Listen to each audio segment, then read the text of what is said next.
bagi anda yang buat, kalau anda muallis ke, anda perawat ke, anda ingin tambahkan lagi ilmu keilmuan rawatan, maka ini Ustaz akan kongsi kepada anda, iaitu panggil getaran wali gaib. Getaran wali gaib ni tuan-tuan, ada sebab Ustaz guna ke tangan ke? Guna tangan. Okey.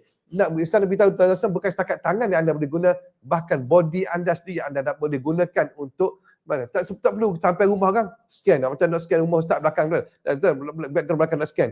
Nak scan macam tu tak? Tak perlu. Tak perlu macam tu. Pergi kat kursi ke, pergi kat pintu ke, ada kolam renang belakang tu, pergi nak cek air dan tak perlu tak semua. Tuan-tuan lalu saja akan memberi kesan pada badan anda. Sebagai persatuan, wali-wali Allah dia tak kerja macam tu semua. Dia tak ada dah scan tangan gini, tak ada. Dia jalan dia dapat rasa dah, dia akan beritahu kat sini ada benda, kat sini ada. Kita tengok ramai dari segi Habib-Habib, share tuan-tuan, mereka mempunyai ilmu seperti ini.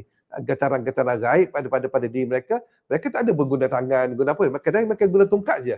Berjalan dengan tongkat, sampai tu dia letak tongkat situ, letak tu di sini ada tempat yang keras, ada orang sihir ke, ada orang santang apa semua. Jadi ni insya-Allah tuan-tuan, kalau anda ingin menambahkan kalau anda perawat nak tambahkan ilmu ni boleh insya-Allah. Dan juga bagi anda yang tak ada apa-apa tapi anda nak mulakan lakukan pertahanan diri, boleh insya-Allah anda boleh join. Lebih baik lagi kalau boleh satu buah rumah, satu orang yang kena ada ni. Ialah tuan-tuan, contoh tuan-tuan tengah baca Quran, tiba-tiba ada hantaran berlaku hantaran ada orang yang dengki pada anda, maka anda akan rasa badan anda tu akan rasa kan satu getaran akan rasa yang mana di situ anda ada orang hantar pada aku ni. Maka di situ tuan-tuan, kalau tuan-tuan ada beberapa ilmu lain, tuan-tuan boleh matikan, nantilah Ustaz akan ajar.